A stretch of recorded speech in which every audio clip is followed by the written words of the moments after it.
what's more, she also loves backpacking, wine drinking, which makes her very strong, wise woman, also with capacity to enjoy life and influence others. And today, Jessica will share a topic about turn risk to opportunities. And I think I believe everyone can relate to hear about the risk of turn.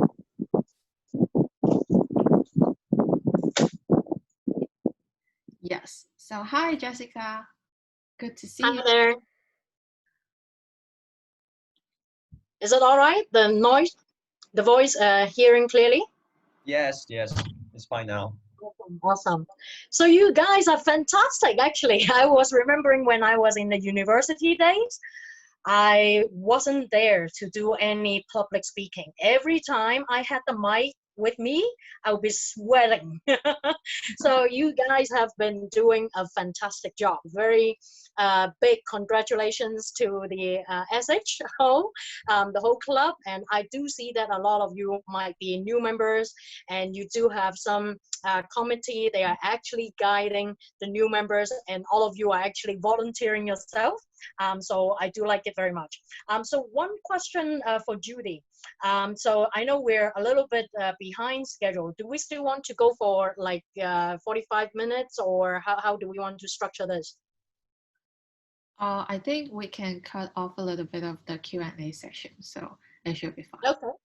Cool. Okay. So it will be a little bit more interactive if we can actually do this workshop. Okay. So Jessica, once again, to introduce myself, today I'm going to give you 3 plus 3 stories about myself. So later on, if you are interested, you're welcome to ask me more. Okay. 3 things. Okay. First thing, I am a very short and tiny when I grow up. So wherever I go, people will thought about me underage, things that I shouldn't be doing because they thought I am probably 5 years younger than what I do. So a lot of time, a lot of people, they will have a surprise reaction to what I did. Okay, even when I graduate from primary school, people will ask me, "Hey, are you only primary one?" When I graduate, people will ask me that. Second story, um, I like orienteering. I don't know whether you know about that or not. Going through orientation camp, you might know something called orienteering, where you need to seek some treasure hunt, right? But I am doing those treasure hunt in the wild. Okay, so the real one where you have a compass, you have a whistle, and a bottle of water. That's it. So you have to navigate yourself. Okay, so like you, right? You just joined Toastmaster. I think I just joined that club that year, and that was, I think it's the second time that I go out with the team to a function.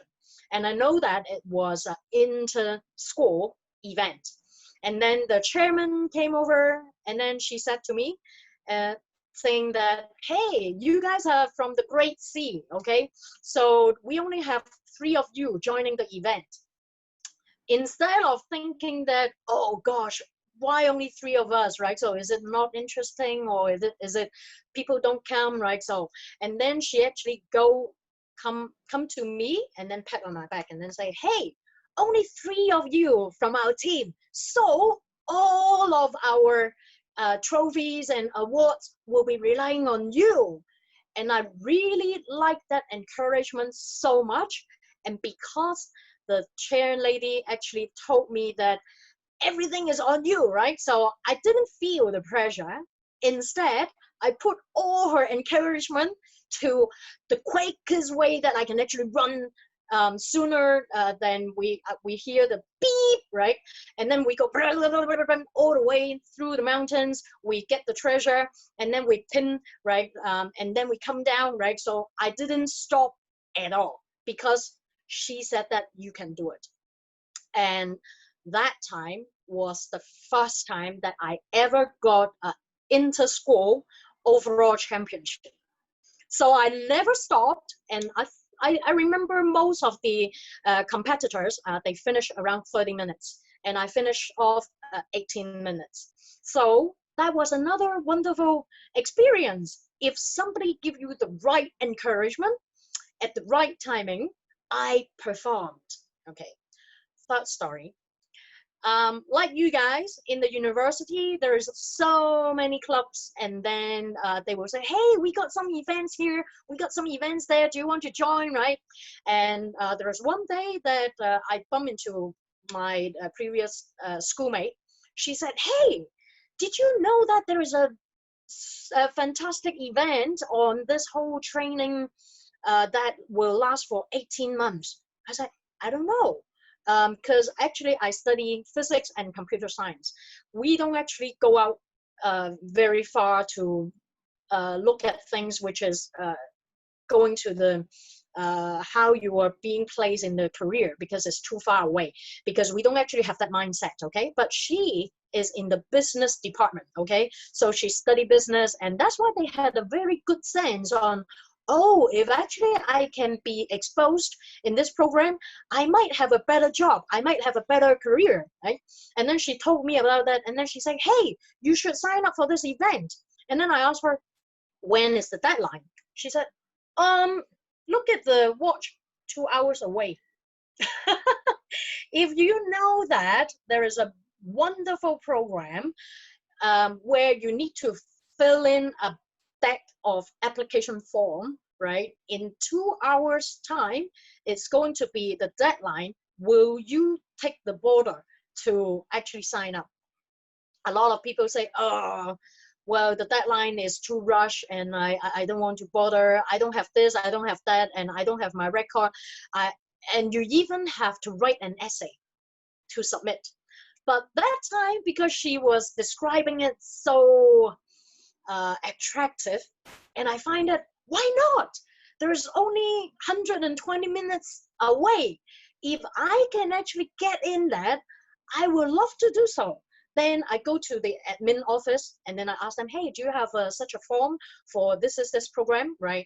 And then they gave me the form, and then say, oh, don't worry, if you can't finish the essay, we will stay here until you submit the form. So the deadline is 2 hours away, right? So I have to fill in so many information, the essay and everything, right?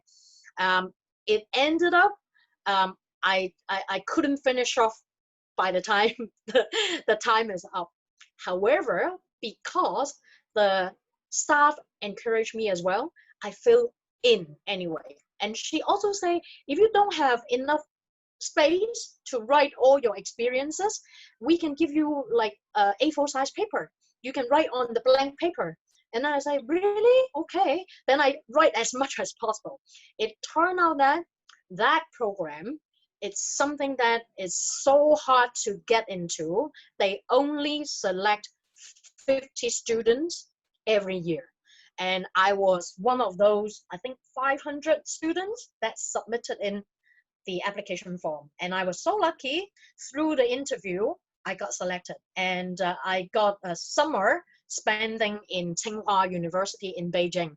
And I also was able to go into 10 industries visit, so that I actually brainstorm what I could actually do when I was still a year 2 student. So I really thank that moment of me that deciding, I say, why not? Right? A lot of people would just say, deadline, then I say, too late, right?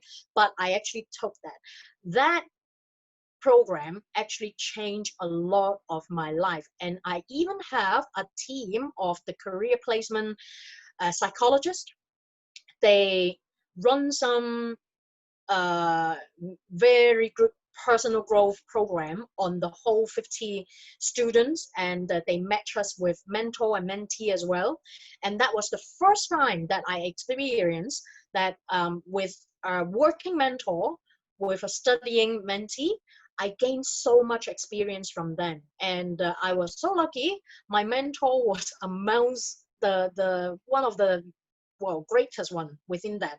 He is a young entrepreneur who could actually get into managing director under age 40.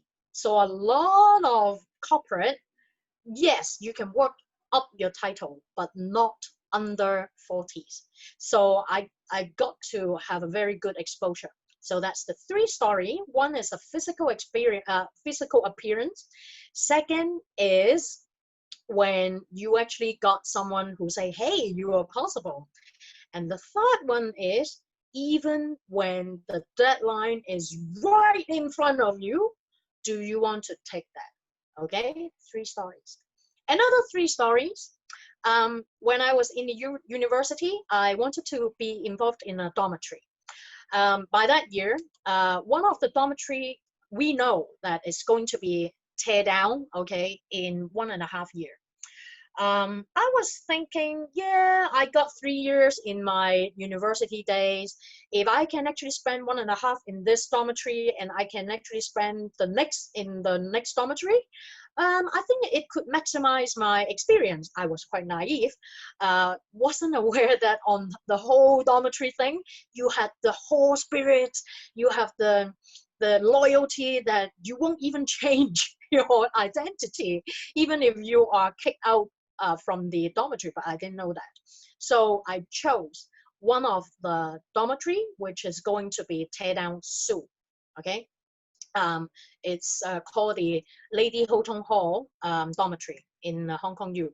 I didn't know too much about the history of it, but it turns out it was the most traditional female-only dormitory from history, which in the old days is very hard to get like female as a university student, and they actually built it for the first batch of women. So because of that, I thought that we are going to maximize the experience, but after a few months, I suddenly realized that everyone don't want to shoulder up the responsibility because they think that they are leaving soon.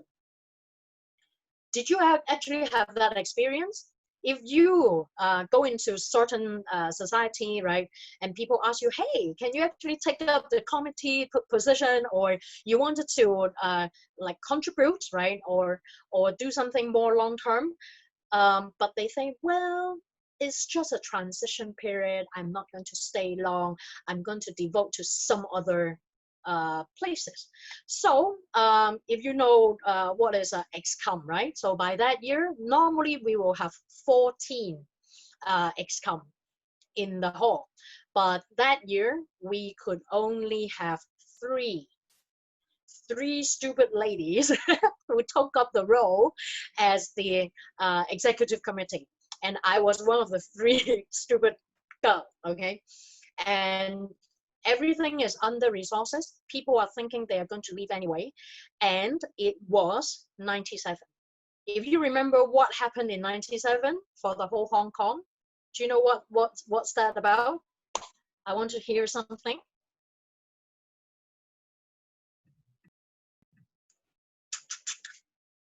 What happened to Hong Kong? Hong Kong returned to China, mainland China. Yes. So what do people normally think? I'm afraid. I reckon that by that time people were quite cheered for this. Mm-hmm. Yeah. So by then, a lot of people say they are thinking that I am going to emigrate out of Hong Kong soon. Okay. So nobody is shouldering up anything. So the whole culture is quite like now. Okay. So you might think, oh, I might not stay in Hong Kong forever, right? So no one is actually taking up anything. But then, right, so we used to be quite good in sports and also in culture, in choir, in debate and everything. But that year, every team is short of members. I'm sure when you come into like the student society, you will sooner or later feel all this pressure. But that year, only 3 of us, we try our best. We actually wanted to really maximize the whole experience for all our dormitory students. We actually have 104 students in our dormitory, and we were able to capture an overall championship that our hall didn't capture for 16 years. So that was what we did after all. And I really think that there is no situation is perfect. And we didn't know that we're going to be the overall champion. However, we just give it all. We just try to really capture the heart of everyone. And then we say that even though we're only going to have like a few months together, can we maximize the experience? That's just what we did. And we try to really go hard on every practice. Like we did, myself, okay? I think I played probably 70.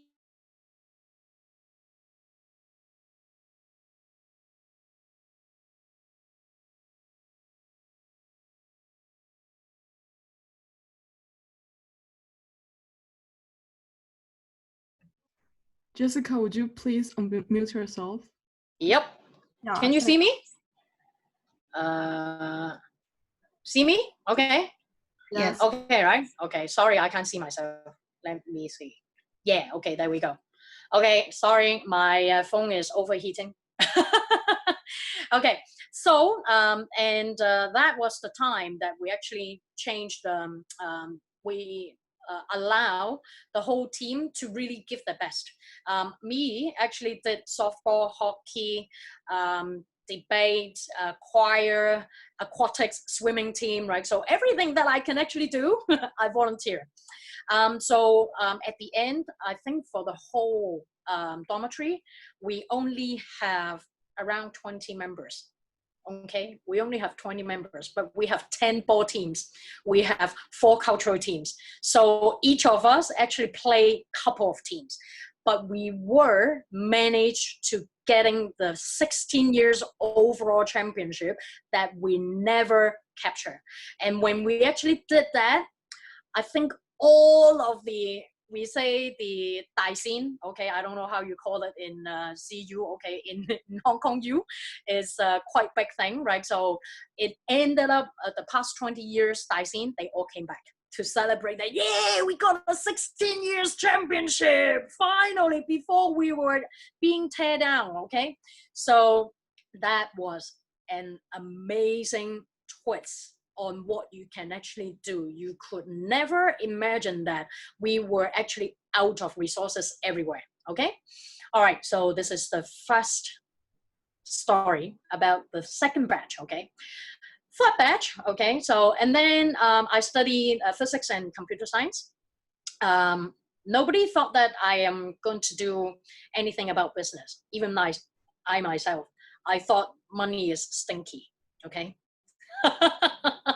And a lot of people would just say, oh, okay, I wanted to do business, I wanted to do econ, but I couldn't understand it, okay? So if I'm in such an academic background, right, so physics and computer science, philosophical person, right, we just think that business is not for me, okay? This is what I told myself as well. But at the end, when I graduate, it turns out that I couldn't find a job. I couldn't find a job, okay? I filed in so many resume, given, I think 2 months, 3 months, I don't have anything come back, okay? And then I started to look at things that which is not on the perm job. I started to look at things which is on the temporary job, still nothing here back, okay? And then I started to flip to the third page, which is co-op student. Something that I shouldn't actually pick because I'm graduated, right? But then I sent to some company, I don't even know how the names is pronounced. And then they interviewed me and I got in. And it turned out it was an investment bank, which everybody wanted to get in. And I don't know how I actually bumped in. And because they wanted to hire someone, and again, the manager didn't have enough budget. And that's why he picked a student. but at the end of his heart, right, at the bottom of his heart, he actually wanted someone graduated, and I was that one. Okay. However, he can only give 1 year contract to me. So by the end of that year, right, I asked him, do you know that I could actually like renew my contract? He said, sadly, no, we don't actually have any space. We don't have headcount, right? Okay, what do? You will be unemployed soon. What do you do? I want to hear.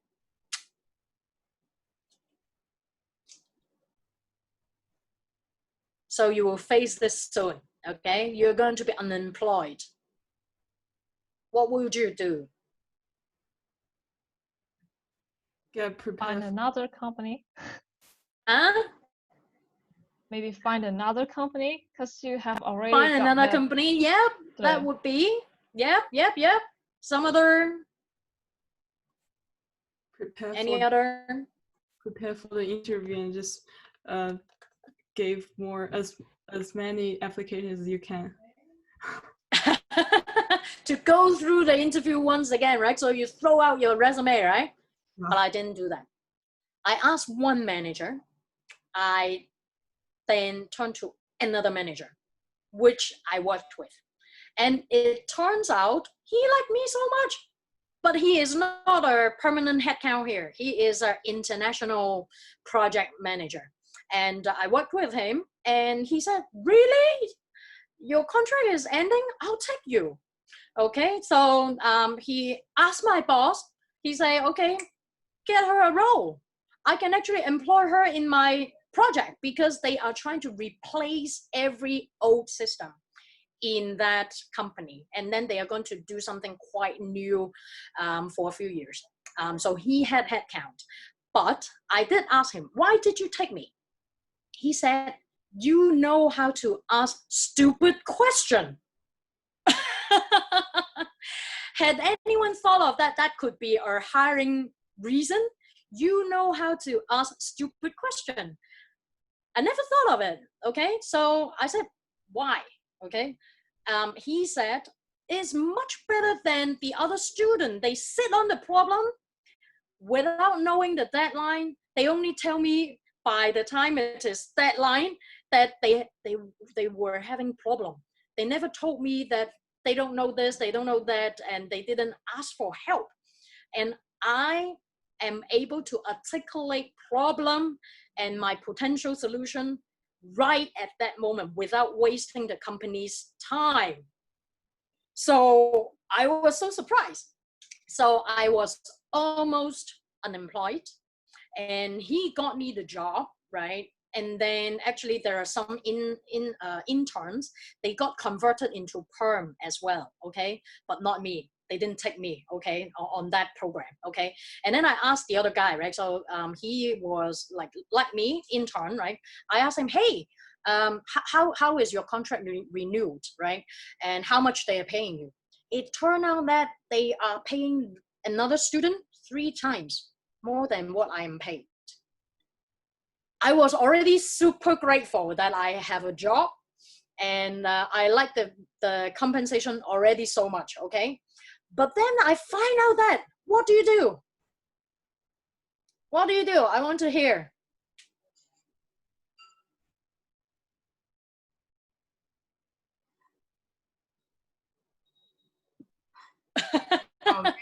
Ask that students why is the difference happened, and yeah. That's a very good one because he is in a very special program, which is the grad trainee program, and that's why the pay scale is very different from our normal permanent hire.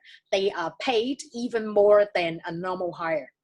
If you work probably 3 years, 5 years, a grad student can be higher than a person having 3 to 5 years experience. Crazy, right? How could you be paying more than that, right? And then I talked to my boss. He scolded me right away. He said, I can fire you. because you ask somebody else's salary, you know? And then again, I told my hiring boss, okay, you remember that international manager? And then he said, no, that's a normal scale. You better give Jessica the right remuneration. And that's how I actually got my pay rise right away there. Honestly, I don't think that I worth that money, okay? But if you see something that you actually needed or you see unfair, ask a stupid question. Yes, you could be fired right away. Okay, so that year, I think what's more is I got renewed on September. And that manager, having seen what I actually did, he promoted me after 4 months. So I got a perm job in September, and I got promoted to senior, I forgot senior what, okay. So in December. So that means I fulfill what my role should be, okay. I'm not just saying that you ask for something that you don't deserve. When I get that role, I really work my ass off. So really heads down, do what I should be, and then I earn my own promotion. So this is my second story. Okay, third thing. Okay, when later on, you might get into your middle age. So a lot of people will go into a stage where they had big belly, they don't really work that hard, they got a family, they said, okay, work is not for me anymore. Okay, I had my family. Okay, so they start to become quite similar, mediocre. Okay, so anybody could be quite the same. Okay, because at the middle age, they just think, I no longer want to work that hard. Okay, I got a family to care for now. Okay, and by then you already work so hard, probably your health is destroyed already. Okay, so you have all sorts of problems coming up. Okay, I had one big problem. One side of my ear can't hear, cannot hear. Okay, so even though I got promoted quite often, I got quite a recognized job because I love what I do and I really give my all, 150% into it. But I also ruined my health pretty quick. Okay, I couldn't hear. If you are doing so much international conference call and you lost your hearing, how would you feel? I feel it's worth it. You will feel it's worth it or not worth it? Oh, sorry, Alex, go first. Sorry. Not worth it or worth it? Not worth it, definitely. I think not worth it. yeah, maybe desperate. You will say it now, but write down this question and put it in a secret packet and ask yourself again in 10 years time. When you graduate, when you feel that giving up your health is part of your compensation. Giving up your family, it might be the part of the compensation that get you promoted. Ask yourself again in 10 years time, okay? Promise me. So a lot of people will think that they don't have choice because they are paid in certain scale and they couldn't lose that job. And whatever the boss told them, they spend all their life there. Until one day, my hiring boss, he got heart attack. He got heart attack. Luckily, he didn't die, okay? He was in a squash competition. And because that year, we worked so hard, he used to play league, okay? So he is a very good player in squash, okay? But that year, we worked so hard, even, you know, the Chinese Lunar New Year, there used to be fireworks, right? On the second day on the Lunar New Year, there used to be fireworks in Hong Kong, right? We were in the office. And what kind of job will take you Lunar New Year second day, you're still working in the office, right? But we are sacrificing that. And that year, he played first game in squash again, and he got heart attack. And I really understood that if I lost my health, it's not worth it anymore. And then I really thought about that. Okay, my role in the investment banking, I worked in the technology department. I used so much of the big data, the AI, to really smooth out the workflow of a lot of our processes for the big bank. Okay, and they actually was able to get rid of 90% of their front office staff after we finish off the technology system. Think of it today. If one day you can be replaced by a robot, if one day what you do, what you're good at, can be replaced by a robot, what can you do? Ask yourself. When you actually want your career, really ask that. In 5 years' time, 10 years' time, would that job be replaced by a robot? Even lawyer, accountant, even a chef, it could be replaced by a robot now. Even doctor. So really ask yourself. And I took that chance. It's a big risk, okay? So for my health, for my whole career, and then I really think about what am I passionate with? And what I really wanted to work towards, what worth in my whole life, right? And I took that moment and I was able to take a decision to take some time off from my 16 years of investment banking. And now I am running my own entrepreneurship business. And I'm doing a franchise which covers 54 countries in the world. And we were voted #1 world's beauty device last year. And on our last project, we were able to sold 2 million pieces of the beauty devices that we innovate, and that worth 4 billion USD. So if not that I had that experience in the corporate, I would think that I will be forever working in the investment bank, because every single person, they wanted to be in that. And I thought I was born for that, but actually not, right? So I stopped myself from being mediocre. I worked through my midlife crisis and I changed my death or potential death, okay, to my entrepreneurship. So this is something that we really need to ask myself, right? So within, deep down in your heart, what do you actually prefer? What is your real dream? What are the things that you really care so much, okay? So I traced that back. I was thinking, where did I actually got all this energy? The ability to cope with change. When I was looking back, when I was small, I born from a very like tiny family, not so rich. Okay, so I can say poor. We live in wooden hut. Okay, so that got demolished as well.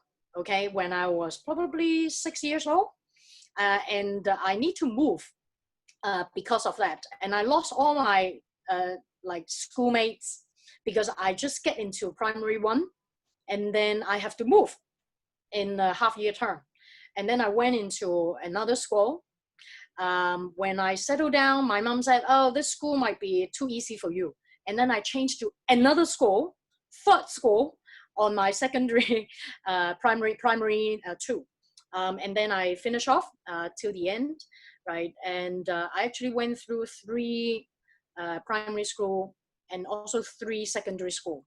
So I didn't know that all these changes actually lay down some good ability in me, that I can actually adapt to the environment quite quick. And I am very naturally curious on all the culture and people that I meet.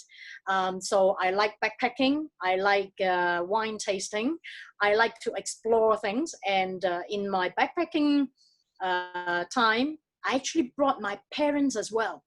How many of you thought of you will do a backpacking during your university time? How many of you? Want to Huh? want to try? Someone wanted to do that? Yes, of course. It's one of my dream, college dream. Yep. So what kind of places that have you thought of? Maybe you Northern Europe. Yep. North Europe. Yep. What other places? Somewhere maybe safe without large pandemic effect that we could travel safely. Yeah. Yes. So a lot of time I'm switching. Okay, my phone is back. Okay. So what is risk? Just now, I demonstrated. Okay, I tell you, I have 3 devices open. I don't know that whether my phone will die. So I had my iPad with me, and then I have my PC with me. So I did project management. I do risk management. So a lot of time we want to anticipate if there will be any problem that you could potentially hit. What will be your plan B in your life? Okay. So part of it, right?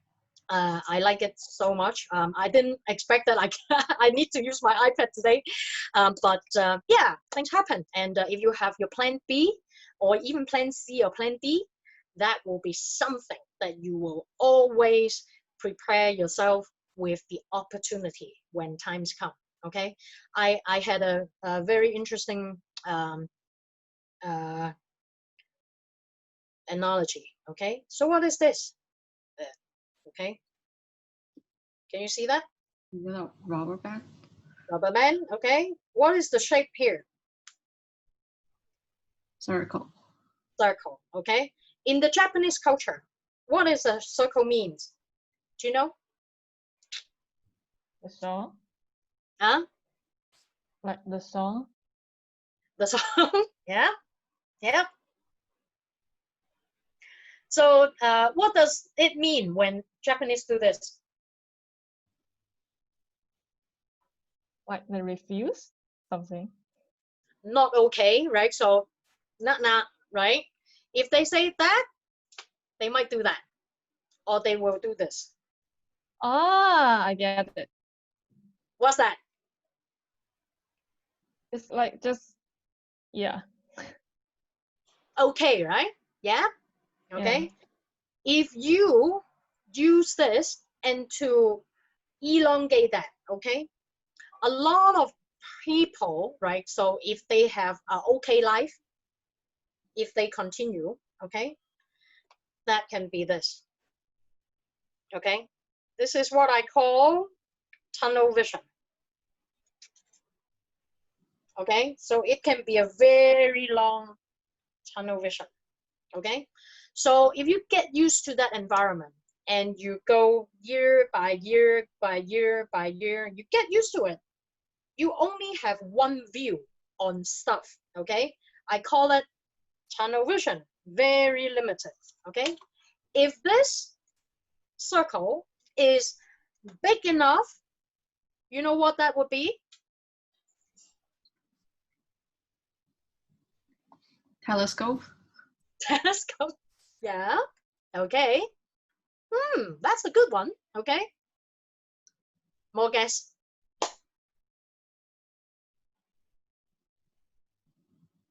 If it is big enough that you can actually fit in. Tunnel, maybe a tunnel. Tunnel, maybe it's a tunnel if it's bigger one. Ah, okay. So it could be a well. Okay. If you know the Chinese saying, right? So we might be trapped. 坐井观天. Okay. So if it is such a comfortable environment, you get it big enough, you get it long enough, you can sit in the well forever. Okay. You don't actually see anything. Okay. So this is what happened to a lot of professionals, to a lot of like people who are from different decades, right? They just saying, oh yeah, our generation is like that. Why can't you be different? And why can't you create a new path, right? So this is how I see it. However, if you can actually do this, what is this? Infinite. Yeah. So always give it a twist. Give it a twist. You are young. You are having so much potential. You are having all of the opportunities in front of you. You don't need to follow anyone. Okay? And I'm sure with the Toastmaster Club, and you are able to see so many like great people in front of you, the people interaction, right? All these things will change a part of your life. And if you treasure these, that can be part of your character when you are in trouble, when you're in challenge. And when I look back, why I was able to do all these adaptation, I think it's because I had to constantly face changes. And I am having a happy character, very optimistic, and I thought I could change things. Even if you tell me that, hey, that has been the case for 70 years, then I might still ask, yeah, can we have any other way of doing that? Okay. Why are people thinking that 70 years of tradition is the best thing? I would only say that each year people will handpick the best thing to keep, to say that this is a tradition. And I really honor so much the student body, the student society, to give you a platform to fail. I like that so much. And I really think that in my university days, I could fail so much. And I could actually like make changes, create new things, because I only have 3 members in my excom. And I have to find out ways to tackle things that has used to be taken care by 14 excom. So I hope that this will give you a 3+3 story about myself and a different stage of life that you might see. And this is about a Chinese saying, okay, 6 adding up, 6, 6, and infinity. 碌碌无穷. I hope that will be a great message to pass on to you, and you can create your own twist to make it an infinity. Any questions? Question time. Come on, baby. Can I take the first one? Sure. Yeah, thank you so much, Jessica. Yeah, actually, I have a lot echoes with what you said, and yeah, there's a lot. For example, about asking stupid questions. I myself actually was very afraid of making mistakes, or maybe just make people think I'm stupid, like in internships, whatever. But my boss told me the same thing as you just said, is that university is a place to make mistakes. Don't be afraid of that. University is just a place for you to fail many times and to try whatever you want. And I feel much better after saying this. So actually last year we had on a hard time, can say, running this club. But I think why not give it a try again?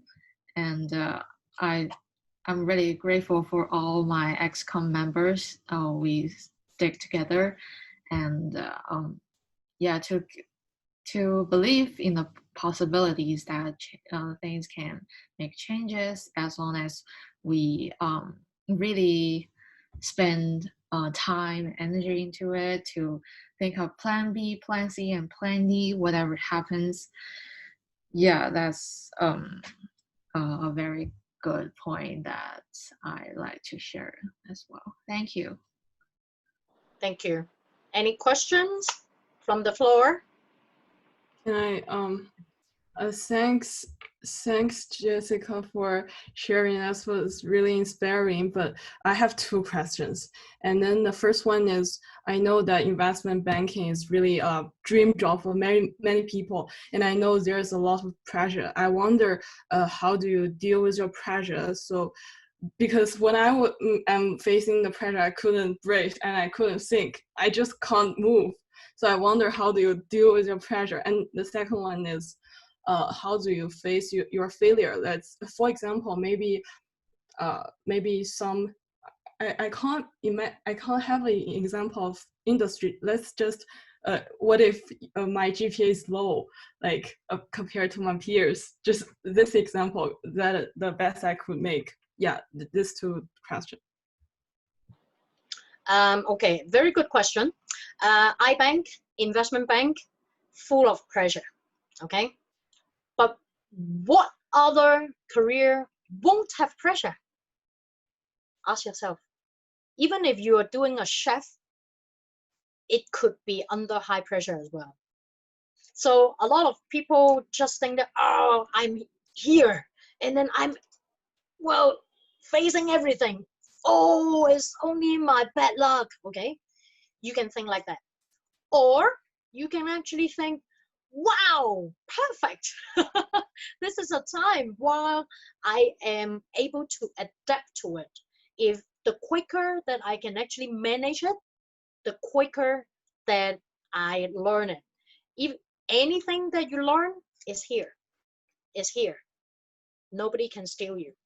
So I think one of the great thing about myself is I am quite curious, and I do ask questions in a real-hearted way. Okay, and that's why I like to understand stuff, and I like to understand the workflow. I even ask my boss. Okay, I ask them, why did you do this judgment call? Sometimes I ask them. The first time they hear about it, they will say, huh, this young lady, okay, she is not even in the pay scale to discuss this decision with me. You are too low grade, okay?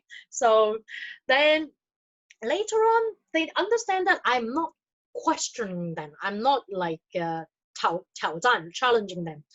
So they know that I really wanted to understand what it is about. Is it about the whole like the team benefit, or I really wanted to understand?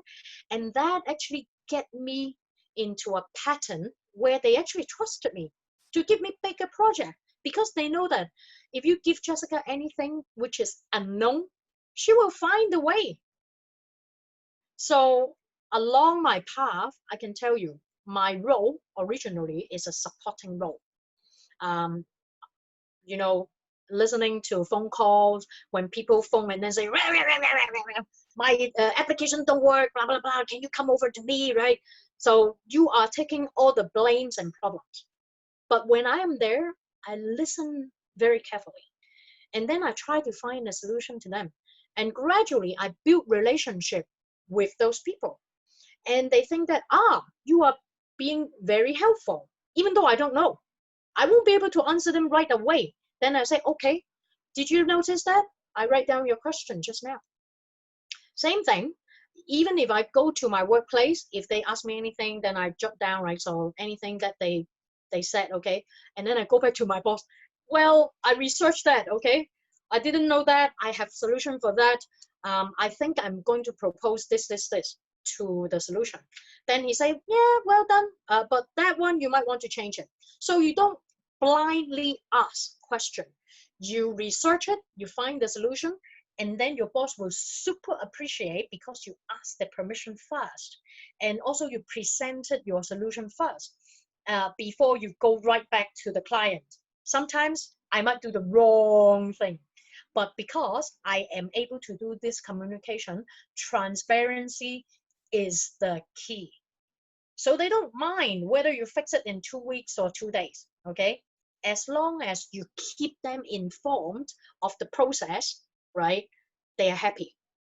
Definitely there will be times that they say, okay, fix it in 2 minutes, right? Then you know, because there are criticality, okay, that we need to fix certain things. But don't take those blame in a personally, okay? I can tell you, I learned so much foul language in the in the investment bank, okay? And as a lady, I take less, okay? If you are a male, then they go, okay? So you have every, like, ugly words that you can hear, but don't take those things personally, because that person is just swearing to elaborate what they wanted to say, okay? So don't take it personally, and then present your solution always. Make it a transparency that will give you the relationship everywhere. Second part, failure, okay? If you present your problem properly, there will never be any failure. That would only be the process of a problem that hasn't been fully solved. You see what I mean? Okay, got it? Okay, because even my boss can't solve all the problem. He might have a dependency on, oh, the UK office need to give him something, or he don't even know himself. He need to find out. Or you research ABC and then go back to the client and then say, hey, by saying that your application doesn't work, does it mean you reconcile with them, okay? And then if you really missing something, you tell them, hey, I researched it. We're currently missing these 2 things. Do you know anyone that has access to these 2 pieces of information? Then you actually opening up a lot of possibilities. Do you know who should I talk to in order to get these 2? Then I can give you the full solution. Then they say, oh, yeah. Someone actually had that piece of information. They help you to put the puzzle in place. No one in the organization can resolve a problem single-handed. So it's just a process. Something that is not yet resolved. It's not a failure. See that? Thank you. Yeah, I got it. Okay. Question? Hi, Jessica. I have a little question. Yes, I really appreciate you that you have a lot of experience, and we especially in this COVID-19, this special time, how can we get so many experience to such as the program, as well as some chances to improve ourselves? Okay. Quick answer to that. Okay. If you look at a lot of industry, okay, many of them are actually going down. Okay, they thought they will be stop hiring, and some company are actually firing fresh grads. That might be a disaster for you guys. Okay, however, in my industry, I actually got a double up reward in my past 6 months. What's the difference? We face the same situation. Why? Somebody got a broom, a very pessimistic future, and my business is actually going up that way. Why? Because of the eyesight of the future. Some more answers? Or because the relationship between different people. Keep on. Or maybe the experience. Or your passion to find the chance. See, you actually had quite a lot of answer to your own question.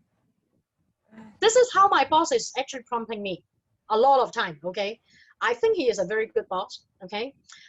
Sometimes when I have question, he prompts me question again. Then I answer my own question, okay? All right? Definitely he do have something else to let me have it, right? But always train your brain to think on the feet. Okay, let's say this Toastmaster thing. You cannot meet in person, right? Yes. Have you actually thought of two good things about having COVID-19 for a Toastmaster club? We don't need to get up so early. And we have more time to do our favorite things and as well as study and less time spent on the road. Yep. Okay, one good thing. Okay, some other audience?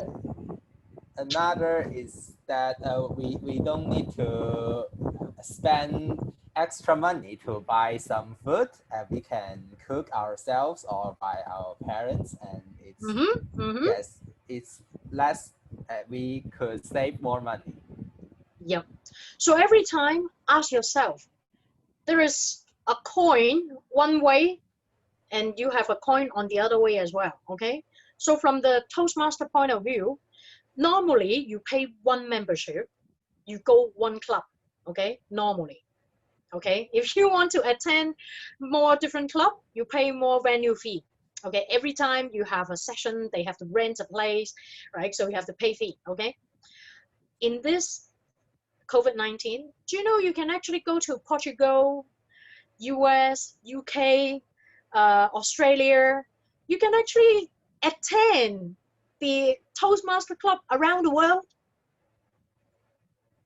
You see the point, right? So if you actually think of it, right, you could actually find out so many things that you could not do in the past. You can actually do. Let's say I do wine tasting, okay? Wine tasting in the past, if they wanted to get the winemaker or the vineyard owner into Hong Kong, it will be a very privileged dinner, okay? And you have to pay probably $800 or $1,500 in order to see the winemaker, drink together with them side by side, also in a timely manner, right? But with this COVID-19, you can do a Zoom meeting, and then he got a wine glass, I got a wine glass, I taste over here, and he tastes in Portugal, or he tastes in France, right? Look at that, right? So you guys are the generation of social media. You will bring a whole new world to whoever that told you, hey, things has to be happening that way. So you guys are the generation of electronic stuff. You are the future, and you have to guide back those like old biscuit. Got it, right?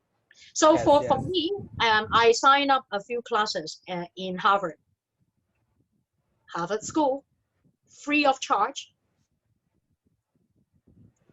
Fine. There are so many opportunities, right?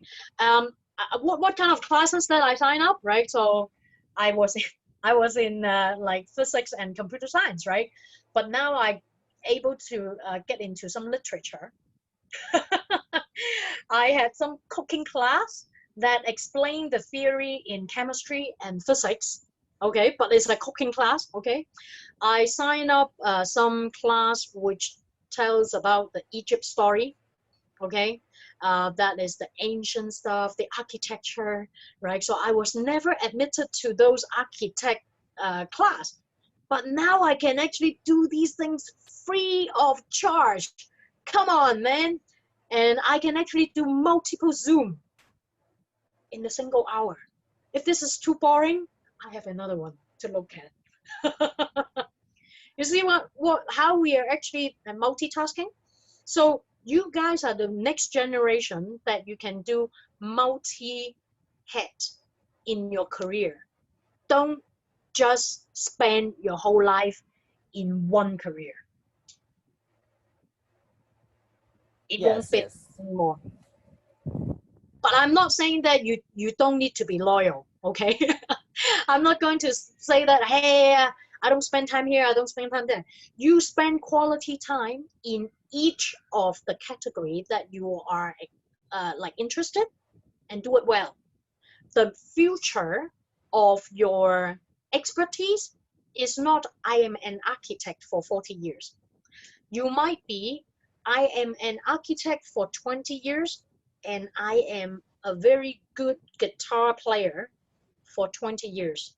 And then I can do some very special acoustic effect in my architecture design. You got it? It's a mixture Yes. of what you actually good at, and you can actually create your own special career. Yes, I know. It's a lot of knowledge. It's a treasure for my future life as well as my whole career. Thank you very much, Jessica. Any more question, or we shall proceed with the meeting, or if people want to stay afterwards to chit chat, I'm still available. So maybe one more question. Okay. As Jessica mentioned, you mentioned that you major in like physics and computer science in your undergraduate studies. So if the life gives you one more opportunity that you can, for example, you haven't, you didn't get the offer of the investment bank, will you choose to become like go to some IT company or some physics like company after you graduate at that time? Good question. Yeah. Indeed, that was my goal. I thought what I study, and I should be following that path. Okay, so normally what you study, you should be doing that path. That is your thinking, right? A lot of people is thinking that. Okay, I was thinking I can be in an IT company. I was thinking I can be a research lab. Okay, I was thinking that. Okay, luckily I was not qualified or interviewed successfully. So a lot of times you don't know. Okay, but I tell you, in investment banking, I am doing the most advanced technology for the investment banking. And I only later find out the area that I am in actually required a physics degree or a physics doctorate if I actually go the advanced path. Okay, so I never know. If you actually ask the economist who create the financial model, I heard someone was in the big data or the analytics just now, right? Someone introduced them as doing the analytics, right? Who was that? I think it's Flora who has to leave the meeting early. Yeah. Ah, okay, no worries. So without actually going into the real world, you don't appreciate the money system. This is what I don't understand in the past, okay? Even if you're in an IT company, okay, where comes your money? Yeah, you wanted to invest in the most advanced technology, but where comes your money? Do you know how long you need to develop before one successful product come out? Guess. When we actually do a system, at least we do 18 months to 10 years for one single successful system. Okay, not the tiny one. Okay, tiny one you can do it anywhere. Okay, so you have to really spend time on the architect, on the design and everything, on the backbone, in order to suit the business requirement. And in the past, I didn't know anything about business or the money system. If you don't have money, you don't have properly paid talent. You don't have the right talent, you don't have the right innovation. You don't have the right learning path, right? These talent won't stay at all, okay? It's all about time and money, time and money, time and money. So at the end, I stumble onto the right thing by chance, okay? So you don't need to choose your first few jobs in a very tunnel vision way, okay? So go as much company visit while you are doing your second year or third year, right? To really feel what is the real job like and what kind of nature that you actually wanted to do. You can be a librarian, but you can have an IT skill and you can work on the historical content. You see, the three things seems like you can't actually link them together, but you can always find a role that linked all your passionate interest, your strength, and also the area that you wanted to go ahead. So last thing that I want to say is to read the book of What Color is Your Parachute? That book helped me so much, although it's printed now probably 40 something years. But that book is being renewed every year. You don't have to buy them, okay? Just get it from the library is okay, okay? So the core concept hasn't changed. You don't just fulfill a role on the job posting. You can create your job role in your journey in while you are actually doing that. And also do another book called the Rich Dad, Poor Dad.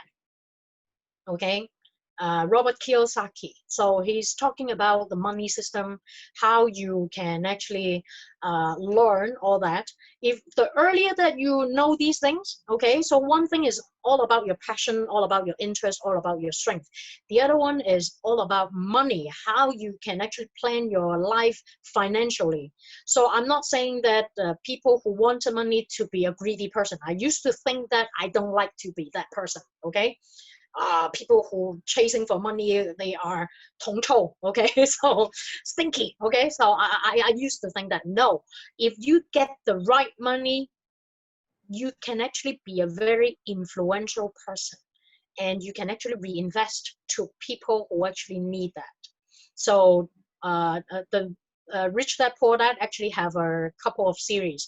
I would recommend the number one book, and the other one is called I think is Entrepreneurship System. I'll send to Judy later on. So anyway, so read those, be exposed, understand what money.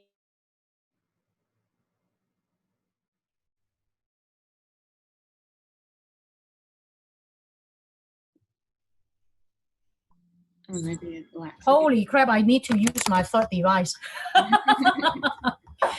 Yeah, okay. Okay, so this is plan B and plan C. Okay, so anything that falls short, you have a plan C, you can actually kick in right away. Yes, that's true.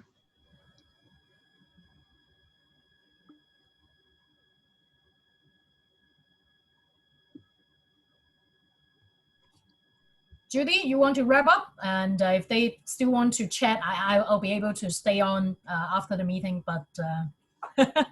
Yeah, thank you so much, Jessica. Well, this is quite I'm impressed sharing that. I believe that every one of us has learned a lot of things from you, whether it's about studies.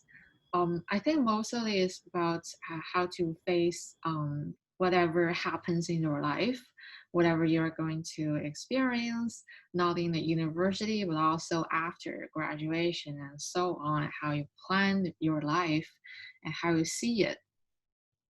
And yes, um, I was very I got inspired a lot as well, and I think I need some time to digest all of these you have told us.